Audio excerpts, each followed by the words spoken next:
That is quite possibly the dumbest thing I think you've ever said. We're gonna have to cut that, aren't we?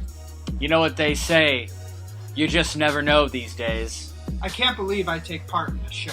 There's nothing out there that compares to Mom's Basement. And now, from the mean streets of Lockport, Illinois, Mom's Basement starring Corey and Joe. Mom's Basement on YouTube and iTunes. We're back for another episode. Lot to get into today. As always, I am Joe. With me again is Corey. Jam-packed episode. We had the Bears get humiliated on Thursday night by the Packers.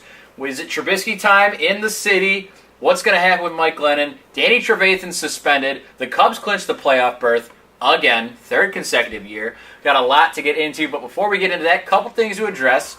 First one, make sure you guys are checking out Crossover Report at Crossover Report on all social medias and crossoverreport.com. Check out their website on the daily. Great content coming out of them. And I thought Matt was going to ruin it. I thought he was going to do this too early. But what for the first time ever on Mom's Basement. Matt did ruin it because, I know this is called Mom's Basement and all, and we're supposed to be doing it in the basement, and we are. We are. It stinks down here. Yeah, it does. It really, really does. It smells like Matt Cole down here. He's sitting on the couch, kicking it out of the frame. Last week you saw him to my left. This week he's behind the camera. But for the first time ever on Mom's Basement, we are doing a giveaway. Matt, go ahead and throw me the hat. Matt, not a great throw. That's what I was worried about.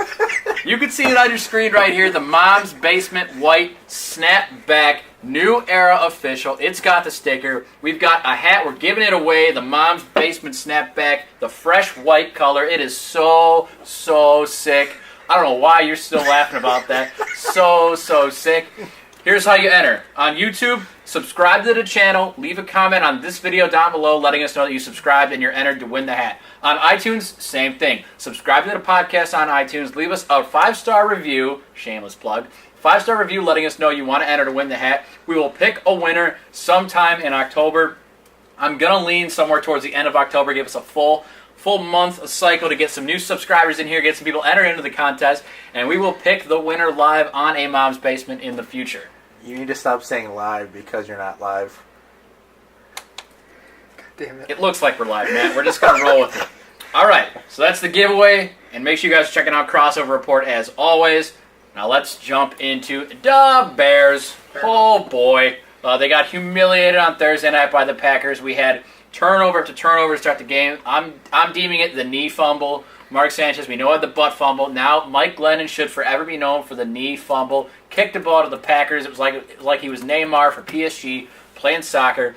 So clearly Mike Glennon is not the guy to get it done. You heard me call him the unathletic potato in the pocket last week. I think that was a great soundbite out of myself. That's only because Crossover Report tweeted it. Crossover Report did tweet that at me, but it is a great soundbite if you ask me. So is it finally Trubisky time in the city? Well, according to Benjamin Albright, who I want to get his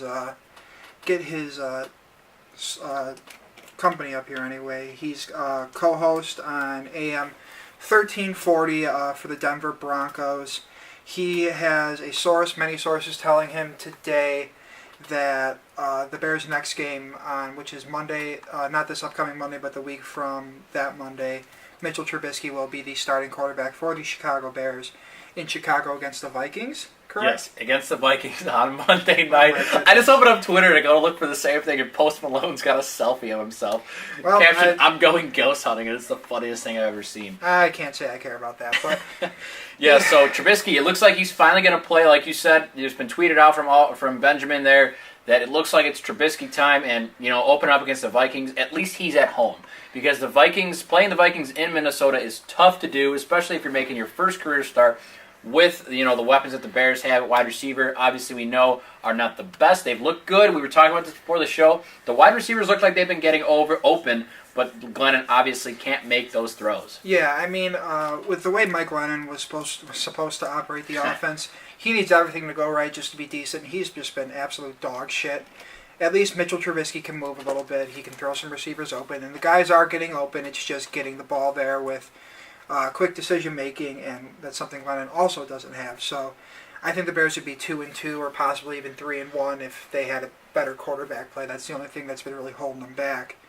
And, I think that this would be a nice turnaround for the Bears season. Yeah, Mike Glennon, basically, he looks for one receiver, his primary read, and if he doesn't get that primary read, he's checking down to a running back. He's checking down to a little drag route. He has horrific pocket presence. I mean, the worst. The first play of the Bears-Packers game, he drops back, and his tackles actually did a good job on that play, in my opinion, and what I saw, of pushing players like Clay Matthews past the pocket so it gives him room to step up in the pocket. But what does he do? He drops back further into the arms of Clay Matthews, who forces the sack and strip of the football. So you can't really blame the tackles on that, but you can blame a quarterback who doesn't know what he's doing in the pocket. Yeah, he's awful in the pocket. I don't know if I've seen an NFL quarterback look worse and less comfortable in the pocket. I mean, Jamarcus Russell. Listen, all right, Jamarcus. This is the one spot you're supposed to feel cool, calm, collected, be able to deliver the ball all over the football field. He can't do it, so Trubisky's going to be a breath of fresh air. Tony Romo was saying it all night on the game. Listen, they need to roll him out. They need to get him moving. Granted, we know Glennon's not mobile, but just to get him out of the pocket, really operate the offense the way it should be, because if you could sell play action with a good running game, that's going to open up more, so hopefully they utilize more of the playbook, stuff like that, play action, some screens. Trubisky's infinitely more mobile, too, so that'll be a good pickup, for good boost for the Bears, I should say, because their defense is on the field way too long. I mean, the score was 35-14. It looks like the defense had a rough day, but they can't have a good one if they're on the field all the time. And the Packers capitalized on good field position on a couple of early turnovers, and obviously Aaron Rodgers is going to go get his. That's just how it is. Oh, yeah, Mike Glennon had 4 turnovers. I think his first one put the Packers at the 3-yard line. Yeah, so... Yeah, that's going to be a touchdown every time. You can't do that. Yeah, I mean, give arguably the greatest quarterback of all time that kind of field position, he's going to make you pay. Now, the second thing that I really wanted to discuss from that Bears-Packers Thursday night game was the hit Danny Trevathan met the Bears linebacker on Davante Adams. Because personally, I don't think this is an illegal hit at all. Trevathan knocked his soul out of his body. I don't think it's a dirty hit. I love the hit. I love the play. If you're a Packer fan, you're probably biased, and you're probably not going to like what we have to say. I think Corey agrees with me on this. Well, I'm biased too, but... This is football, first of all. This ain't tennis. It's not badminton. This isn't baseball. This is a contact sport. You wear a helmet for a reason. So, I mean, if you're getting hit, I mean, the other person's doing his job. Danny Trevathan's doing his job. There's no one saying that Davante Adams can't break out of this tackle, because he could have. He could have very well broken the tackle, and then guess what? He's probably going to score, because the Bears, the rest of the defense might have quit. They might have quit on the play. Danny Trevathan made sure he was not breaking this tackle. I don't think he led with his head. He didn't lead with malicious intent, and that's what the rule says. He's not looking to cause physical punishment there. He's just looking to make a tackle and stop a play. And I love the hit, the crisp sound that it made. I don't care that Adams went to the hospital. You get paid to play this game. Yeah, period. Just so people know, he was suspended. The suspension came down today. Suspended for 2 games, which is, bullshit. I mean, I'm a Bears fan, so you could take my word for what it is. But what was it, Davante Adams? Davante Adams gave the thumbs up after the play, and he has no paralysis. He has feeling in all his extremities, so everything's fine. But, I think it was a clean hit. I remember when I was in high school, I was on kickoff team. I used to take hits like that after the play. It was terrible. It hurt like a fucking bitch. But you know what? It's football, and I'm here, and I'm fine. And now you're a nurse. Yeah, hey, so, I mean, doing things. Davante Adams, you've got a career in nursing waiting for you when you're done with football. There's less money. There's less money, yeah, obviously. Yeah, I don't think the suspension's warranted. I don't care what the NFL says. I don't care what their rules say. I know the NFL is a not fun league. I know they are looking to really hinder their players at any possibility. They don't care. All they care about is that money. Danny Trevathan's getting 2-game suspension without pay. So that's horrible for him for just playing the game. I mean, this is what he gets paid to do. He gets paid to hit people. He plays linebacker in the NFL. Hopefully he can appeal it and get it reduced to 1 game. I would hope that's the case, but we'll see. A lot of times you can tell, like Vontaze Burfict, who went on the Cincinnati Bengals, he's trying to murder people on the field. You can tell that he is leading with malicious intent a lot of the time. Trevathan, that's not the case here. Just makes me really aggravated to see stuff like this in a suspension, because people are going to look at the play at first instinct and go, "That's a dirty hit," but it's really not. It's taken this league to be like a flag football league in 10 years, and I don't like it. Yeah, it's where the league's going. Unfortunately, for people who like the big hits, like the big plays like that, it's not where you want to see the league headed. But sticking with the Bears, one last thing with them, John Fox, it just looks to me like he does not care about this job. He doesn't care about the city. He doesn't care about this team. He looks like, we've said it before, he's collecting the paycheck to go retire. And at this point, it's like, why not just get rid of him right now? It's not going to change anything. Like you're probably going to get worse, but you're not getting better, and you're not going to be a good team with him anyway. Yeah, if I was Ryan Pace, I would have named or have Mitchell Trubisky named quarterback earlier, or at least for probably week 1, and then I would have fired John Fox at least 4 games now into the season and replaced him with Vic Fangio, or I think that's the only guy you could replace him with, to be perfectly honest. And the team I don't think plays hard for him because I don't think he coaches hard. I think he just is here. This is the end of his career. He's not going to coach after this year, I don't imagine. And he's just collecting that paycheck like we talked about. And, Ryan Pace is going to get a second head coach, obviously. But, I'm not a big fan of John Fox anymore. I think since he's gone to the Super Bowl with Denver, he's won, I believe, 6 games since then. Well, I saw a tweet that said John Fox is basically Jeff Fisher if Jeff Fisher had Peyton Manning for 3 years. Yep, that was also from Benjamin Albright. Very, very accurate tweet.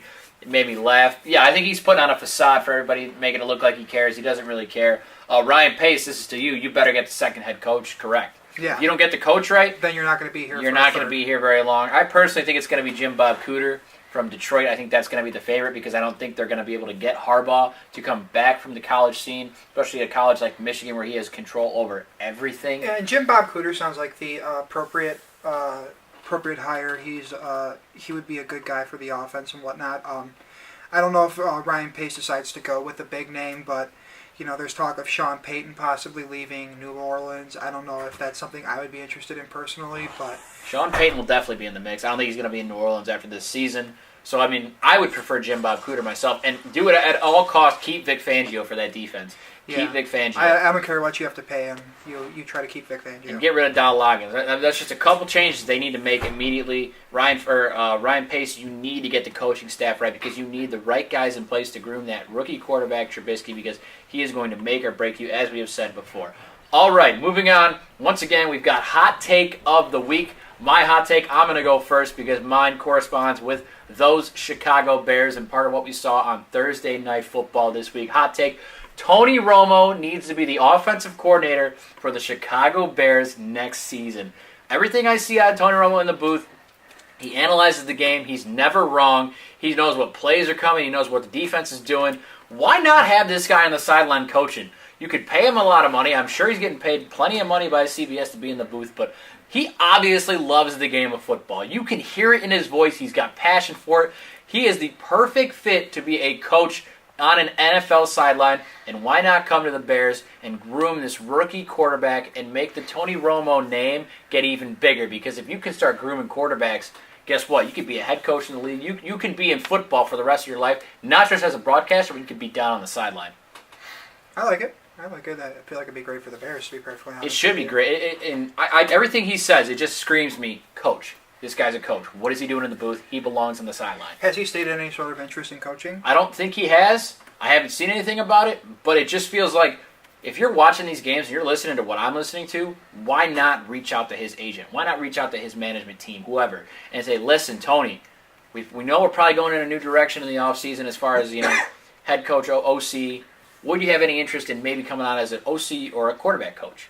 Just throw a waiver out there. Put a waiver out for Tony Romo as an OC.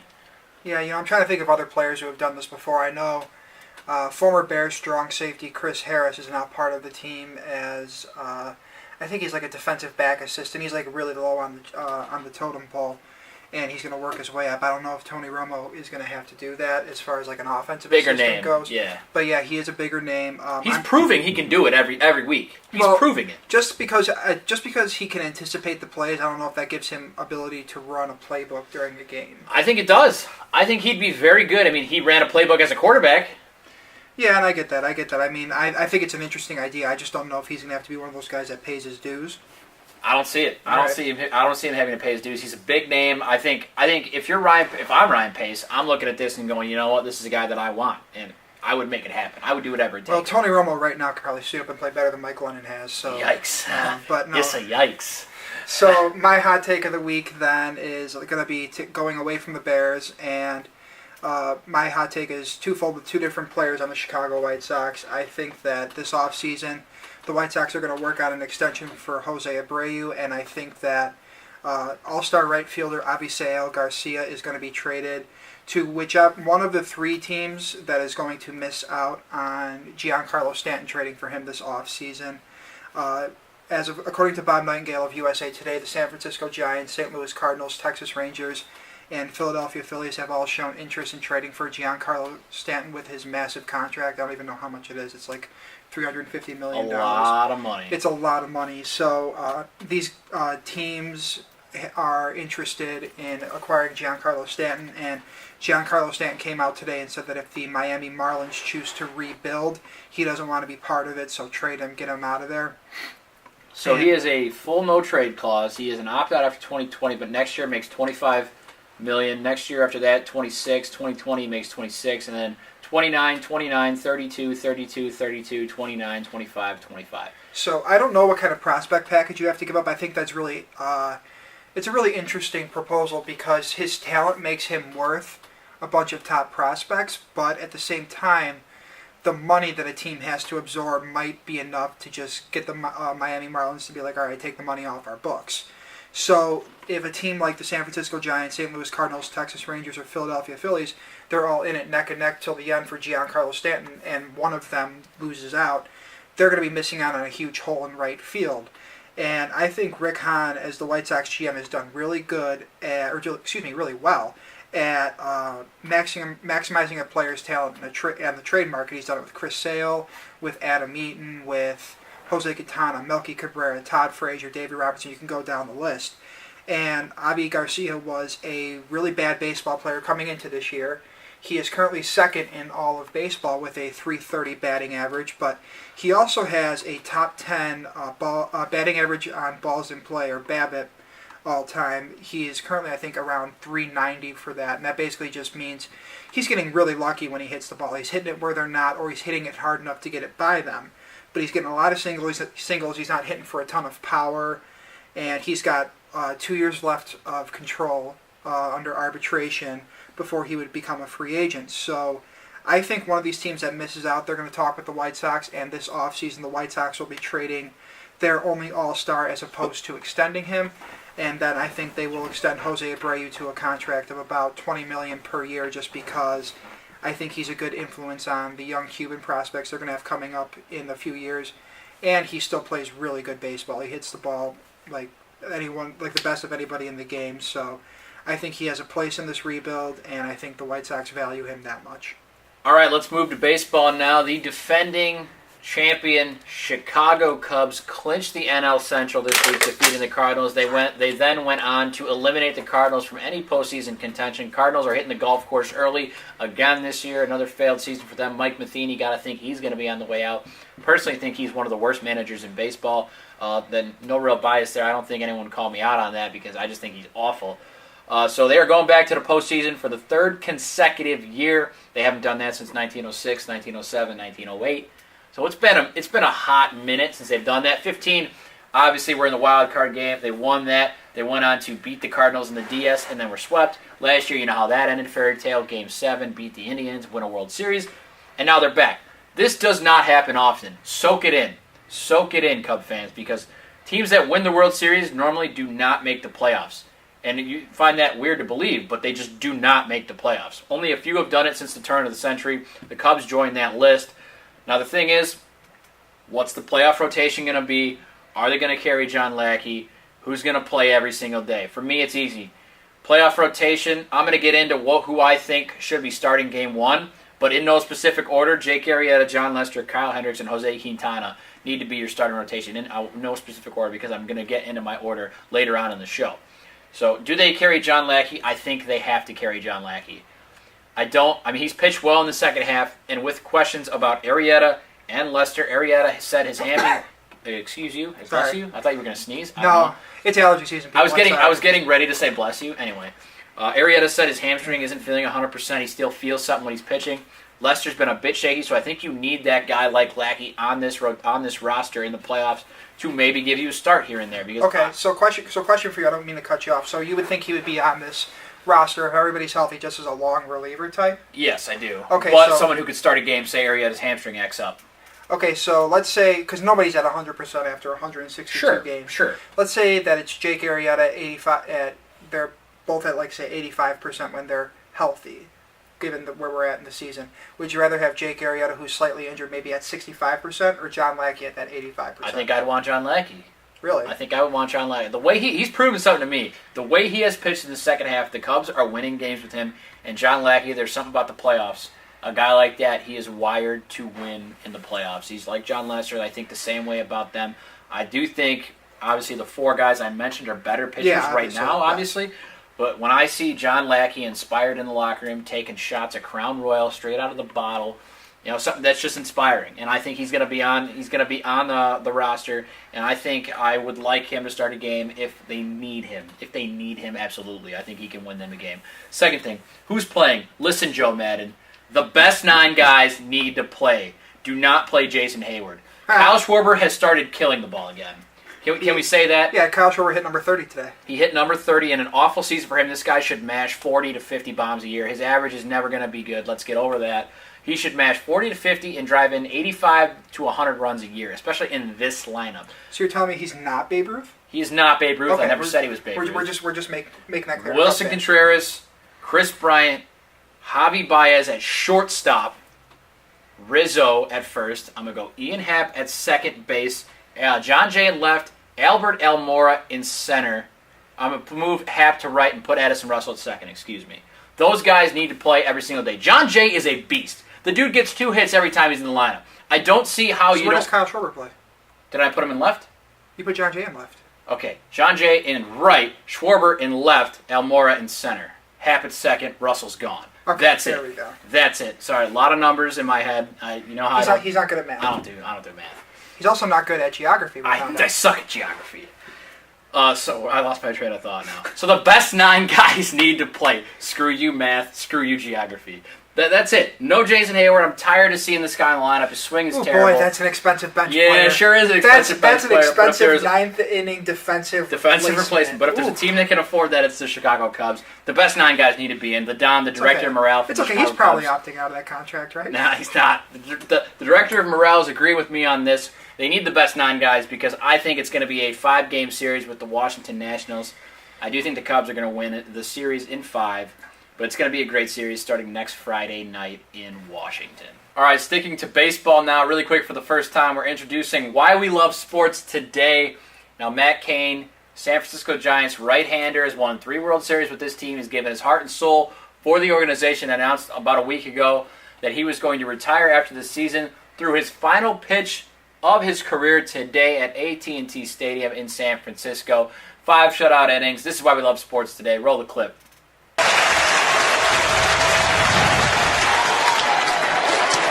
Softly hit Crawford. And that's 5 shutout innings for Matt Cain.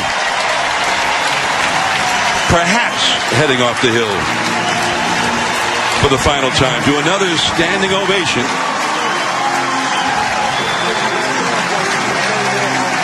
Bruce Bochy meets him before he gets to the dugout.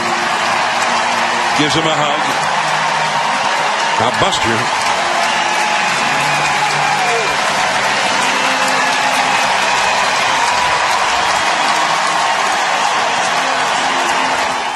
Round of applause for Matt Cain on a well-done career. 3 rings. He did a lot for that organization. Matt's on the couch clapping. Props. Hats off to you, Matt Cain. That right there, that moment is what dreams are made of. That gave me chills. I'm sure it gave everybody at home watching chills. Now, transition. What Dreams Are Made Of is a great song. This is What Dreams Are Made Of? Great freaking song. Great Hillary Duff, still killing it. I think she turned 30 the other day. I saw on Twitter. Ooh, she's fine for 30. She is great. I actually haven't seen her, so I just. Well, we're gonna look it up after the show. After the show, we're gonna look up Hillary Duff. Or you can put a little blib over your head and you can throw her up. All right, this is Hillary Duff at age 30. Act like I'm way better looking than I am. Oh wait, nope, she's still really hot. Yeah, Corey's got it up on his computer. I'm not gonna put the blip up now. I'm just gonna look really weird doing this. Anywho.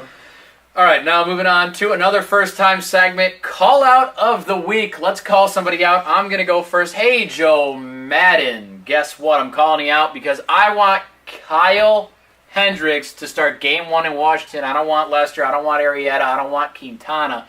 I want Kyle Hendricks starting game 1. You know, first 100 career games, Kyle Hendricks has a lower ERA than Clayton Kershaw had.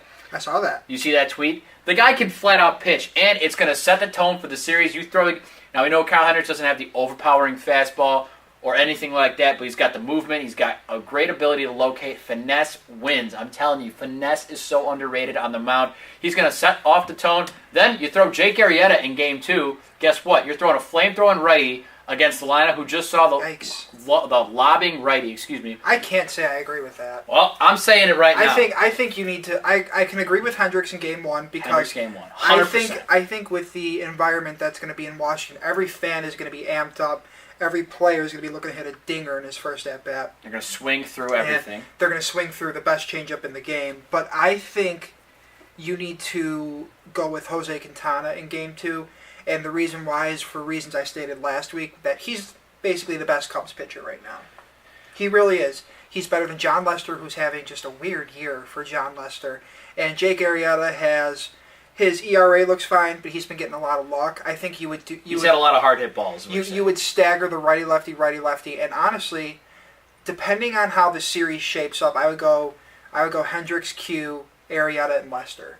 And that's really weird putting John Lester in the game 4. That's a damn good game 4 starter, Corey. So that's another thing, too. You put your 2 best pitchers coming into the year against the 3 and 4 starters, or the 3 and then Max Scherzer, however they decide to work that rotation of the Washington Nationals. And I think that gives the Cubs the best matchup.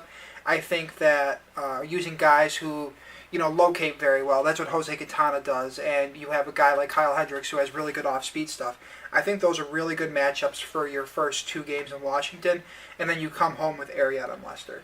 The thing, I've been on Kyle Hendricks now for over 2 years. Yeah, I know. He is calm, cool, collected. He never shows emotion. He doesn't let it get to him. The environment will not touch him. Every time he walks off the mound, he's got the same facial expression, looking down, walking. He won the pennant and barely cracked a smile last year. He won Game 6 of the NLCS for the Cubs in 2016, and it was like he was pitching at Dartmouth again. So now I will say, for what it's worth, I don't remember the source, but I did see somebody tweet out that a Joe Madden quote that said Jake Arrieta likely starts Game 1 or Game 2 of the NLDS. This is what I tend to disagree with about Joe Madden, is he doesn't really... it's clear that Kyle Hendricks is better right now, and he's just going to go. He's going to go with the guys who he thinks has the better pedigree, and I typically do not agree with that, because I think it's obvious. You said it. You know what? You're right. Quintana probably has been their most consistent pitcher since he came over, and they've got a really good record since acquiring Quintana. Yeah, just quoting the source, Bruce Levine. I think he works for 670 The Score. Yeah, he does. Stated that Joe Madden quote said that he will be penciling in Jake Arrieta. Oh, excuse me, I read the quote wrong. Past Game 1 or 2 of the NLDS, so he will not be starting Game 1 or 2. Beautiful. Kyle Hendricks. Mistake. Joe Madden, right at you. Kyle Hendricks needs to be talking Game 1. I'm calling you out. Yeah, and then my call out, or my first call out, I guess, is going to be you, Joey. And the reason I didn't see this coming. Yeah, I know you didn't. That's why I didn't talk about it. So, Joey, your friend Jago here.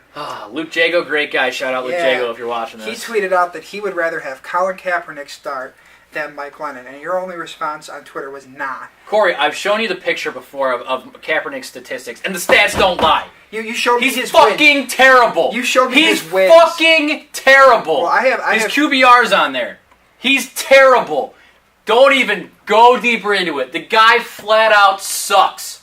Let me show you something. Let me show you something. The guy cannot play quarterback. No, please show me what you got. Please show me what you got. I just told you what I got. My computer's tweaking out. I just told you what I got. I showed you the picture. The picture that I had with his wins, his QBR, his completion percentage. It's terrible. He's not a good quarterback. Well, do you like a quarterback who doesn't turn the ball over?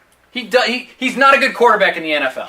Period. His 2016 interception percentage was 1.2, which according to this site ranks 6th. His career quarterback passer rating amongst quarterbacks in this league right now ranks 16th, above Derek Carr. So you're telling me now? You're saying, he's going to start over Derek Carr? Get out! I think, that's not. I'm not saying. Get out of here! I'm not saying he's going to start over Derek Carr, but I think if you are the 16th rated quarterback in the NFL, you deserve to have a starting spot on a team. Last 2 seasons, and Mike Glennon has been absolutely dreadful. Are you telling me? You're telling me Colin Kaepernick wouldn't be any better than Mike Glennon. Worse. That you are just Worse. absolutely Completion full of percentage shit. in his last 2 seasons, 59%, ranks 32nd among NFL quarterbacks. QBR 52 ranks 31st. That's all I need. How about we That's compare, all I need. Why don't we compare that to Mike Glennon? That's all I need. Right there. Done. Because, no. Done. Because He sucks. He is a bad quarterback. we talked about wanting a quarterback. Replacing a bad quarterback with a bad quarterback. No, we're talking about replacing a bad quarterback with a quarterback who can actually operate within the I just system. showed you he's bottom of the league. He can Bottom of the league. He can QBR roll completion out. percentage. I just showed you he's 16th. Can you read 16? Completion I know you're percentage bad. and I know QBR. you're bad at math. No. Can you read 16? He is not good. Okay, he can't read 16. That's it. He's really bad at math, guys. But Colin Kaepernick is, I think, a top 20 to 25 quarterback in this league. I'm going to spit If my he- fake teeth out. Well, why don't you do it? It'll probably help the views. It'll probably I help the can't views. believe this. He is a top 20 to 25 quarterback in this league. He would be starting for the Chicago Bears right now. He'd be starting for a lot of teams right now. And you're full of shit for that This comment. is a joke.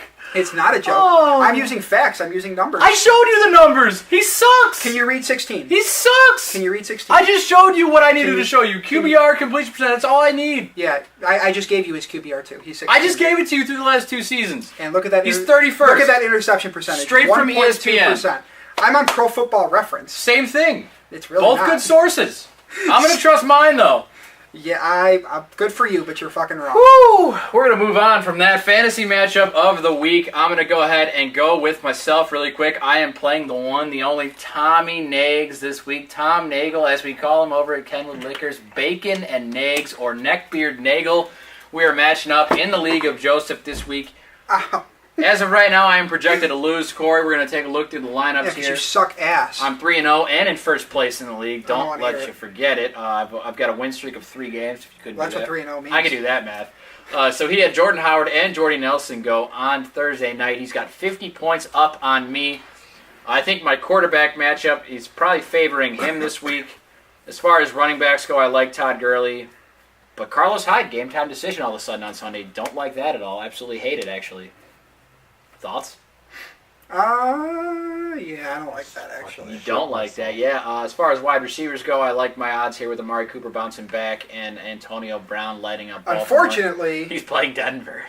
yeah, and unfortunately, you went against Jordy Nelson, so Yeah, I mean, 30 points not that bad in my league for Antonio Brown to match up against that. So yeah, we'll see how. Because who's playing Denver? Is it Antonio yeah, Brown? Amari Cooper's Amari Cooper, playing excuse Denver. me. Raiders are playing Denver. Thank you, Matt. Just saying. I could be in for a rough week this week against Tommy Nags. I could be in for my first. I don't loss. like your tight end matchup either. You're going with Kyle. My Rudolph. tight end has been awful. Kyle Rudolph against Rudolph Gronk. had no points Against last week. Gronk. I don't think so. All right, we're taking a look at Corey now. The team Kiss Titties. That's Corey's playing Yeah, Adam 'cause- Anderson. Not saying his team name on the podcast. So it's Corey versus Adam. We endorse the equality of all ethnicities on this show. That's why we cannot say his name. We're also the second podcast to ever come out and be anti-Nazi. So Are we? Yeah. Yeah. Hey. we're anti-Nazi. So Fuck the Nazis. Part of All my right. take was first. We're second. Okay, cool. It's really upsetting that we're at an age where we actually have to clarify. Matt, this is not a politics podcast. It's an anti-Nazi sports podcast. That's going to be our tagline. Mom's Basement. We're anti-Nazi. We're anti-Nazi. We're the second We're anti-Nazi. second. Wait, hold up a 2 for the thumbnail. Okay, Matt. I don't need that at all. All right, so Corey, quarterback matchups not favoring you Yeah, I this hate week. it. Running backs, however, always. Well, why don't you are going- tell them my quarterbacks, Joey? Jesus Christ. Kirk Cousins, Corey has going up on Monday night against Kansas City, while Adam has Ben Roethlisberger against Baltimore. Yeah, my other option was Cam Newton. He's been shitting the bed the first 3 weeks. I don't know what the fuck's going on there, but I hate it. Corey, however, does have 2 of the best running backs in the league in Ezekiel Elliott and Kareem Hunt compared to LaShawn McCoy, who could have a big game, and then Jay Ajayi, who's playing. Against Atlanta. Atlanta's got a good defense. Atlanta does have a good defense, and then Ajayi is playing in the London game. And I think he's actually hurt. He is questionable for the game. He's He's hurt, not and been ruled out. he's hurt, and he's playing at 9 in the morning. Can't I say. hate that. I hate the London. I can't say he's gonna have a good game. They screw everything up. And then Adam had Devontae Adams get smoked by Trevathan. Yeah, the only thing I hate is that Devontae Adams had a touchdown. Like, that pisses me off because he only had 13 yards before he got his shit absolutely pushed in by Danny Trevathan. But, yeah. And then also, Corey, you somehow ended up with 2 of the best receivers in the game in Julio Jones and Mike Evans. You took Mike Evans 1 pick before I was going to in the second round. Hurts, don't it? Yeah, it does hurt because I would have had Antonio Brown and Mike Evans and then swung around and still grabbed Todd Gurley. So And then Adams got Larry Fitzgerald to go with the Devontae Adams pickup. He played there. So all signs pointing to Corey thus far. Tight end matchup: Travis Kelce against Delaney Walker. This is a pretty even tight end matchup, if you ask me. You know, I was going to play Jason Witten, but I had to kind of move things around to play the Jaguars defense against the Jets, which is going to be a plus. But Jason Witten only had one catch for 3 yards last week, so I think I'm going to accept the fact by now that Delaney Walker is just a really high floor tight end, and I think if the other pieces of my team perform, he'll be fine. I mean, he's had two good. He had 21 then 22 in the first 2 weeks of the season. So yeah, so it's really not bad given your league. And then I'm finally starting Chris Hogan this week as my flex. Corey has yet to start Chris Hogan. I mean, week one, Michael Crabtree scored 3 touchdowns. That was week 2. Or week 2, excuse me. Yes. So he scored 3 touchdowns. I wasn't going to bench him week 3 after that performance. Just play the hot. He did have 6 for 83 in week 1, then 6 for 80 and 3 touchdowns in week 2. And then last week he had 1 catch. And then they forgot how to do offense last week. So yeah, I know that I hate it. I hate it too because with New England offense, you can never really trust a guy, except unless it's Gronk or Brady. But I'm really hoping that just Chris Hogan's really going to be the guy Tom Brady throws to. Personally, I'm leaning towards Adam's flex here, which is Christian McCaffrey. Running backs tend to get more touches. I mean, and he hit a lot of points last week. He had 31 last week on just 16 rushing yards. So that tells you he's in the passing game. They're going to be down. They're going to be throwing it a lot. Yeah, I know we don't talk about defenses, but look at our defenses. We both have really good matchups. Yeah, that's pretty tight too. He's got the Seahawks against the Colts, who are without Andrew Luck, and I've got the Jaguars against the Jets. So I'm going to lean Corey overall in this. Corey should move to 3-1. And right now I'm projected to win 201 to 187. So. And Adam should be moving to 0-4 this week. I'm gonna bury him. Effectively putting himself in the coffin 6 feet under Put him in the this season. I just need to get that $100 out of him. Oh, me too. Yeah. Well, Adam, more importantly, now that he's going to be 0-4. Oh, yeah. All right, that about does it for this episode of Mom's Basement. Make sure you guys hit that big red subscribe button on YouTube right down below. We would greatly appreciate that. We thank you guys so much for listening. And shameless plug, I had a documentary that I did that came out this week. It's on a semi-pro football team that's local around the area here. Okay. Semi-pro football team local around the area. The Lincoln Patriots. It's called Love of the Game. It's on the Mom's Basement YouTube channel. You want to check that out. Yeah, you guys should check it out. It's really good. Let me know what you think about that. It was a 5-week project with some classmates, so we really appreciate it. I really would appreciate if you guys check that out. And as always, we thank you so much for watching. Don't forget about the contest. We are giving away that hat. Yes, thank you, Corey. Make sure you subscribe and leave a comment on YouTube saying you want to be entered. Same thing on iTunes. Subscribe, leave a 5-star review, shameless plug, and let us know that you want to be entered. For Corey, I am Joe. Matt's on the couch. We'll see you guys next week. Yeah! Yeah! What's up? Go! Listen now. Here we go. I'm the new kid, moving in, getting it done, and I'm officially the candidate for having some fun, you know? You better calm down, Corey. Yeah. I'm talking about an all-out party, and we're getting it started. Mr. President, you mind some electric guitar? Washington,